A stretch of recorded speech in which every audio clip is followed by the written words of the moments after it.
Hey guys, welcome back to Jesse Invests. So today we're going to look at my net worth for the month of February and just kind of look at where we're at in 2026 as a 25-year-old single guy that does. So I know everybody's got a different situation going on, but go ahead and hit the like button down below, hit the sub button down below. Really excited to share with where I'm at. So without further ado, so we ended 2025 with $12,000 in net worth, which passed my goal of 10,000. And we can see that reflected here, right here. December 1st, we had $12,500. And then in January, we did drop about $1,000 because we took a 4K drop in our assets, but a 3K drop in our liabilities. And then February, we continued to fall. We're at $10,183. Still above that 10,000 mark that we worked so hard to achieve in 2025. But I'm going to dive into why this is, why my net worth is falling the last 3 months, and how we're going to get it back on track. A couple things about my debts. I do not have any student loans. I did not go to post-secondary education after high school. I do have a credit card. I do have some credit card debts, but very, very small ones that I pay off before interest is due. And then I do have a car loan, a lien on my car, so that's another large source of debt. Also, sorry if my voice is a little raspy today. I am under the weather right now with a cold that I'm fighting.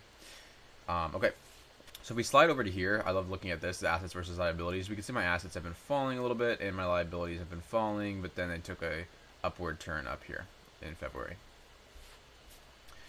So, total assets, 26,000. I have $3,293 in my bank accounts, $100 in my checking account, $2,600 in my reserve account. My reserve is like a holding account for bills and things like that.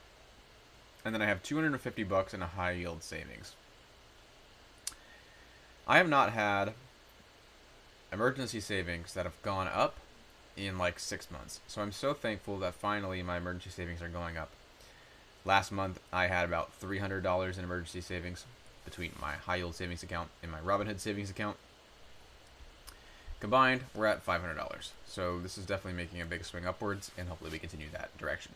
If we go down here to investments, we can see that my investments rose about $600 since last month. I have a 401k that's got about 5K in it.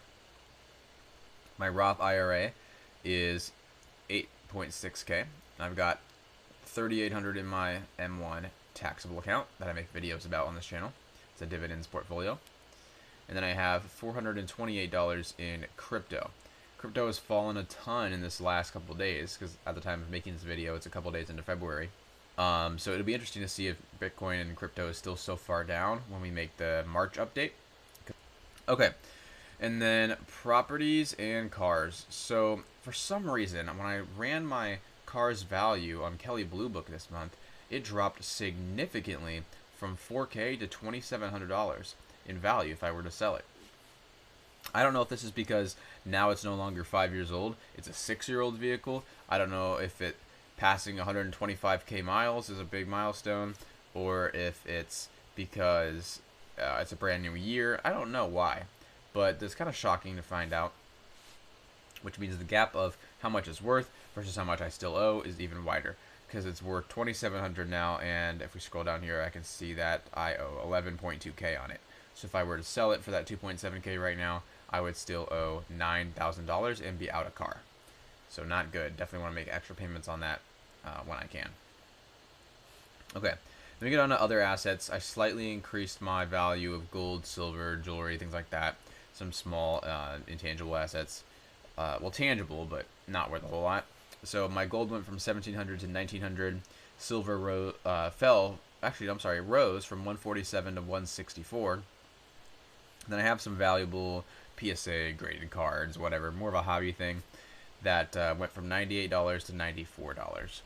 And those are really worth 3 times this, but I'm imagining if I had to sell them in 24 hours, how much would I actually get? I'm sure I wouldn't get a whole lot for some PSA cards last minute sold.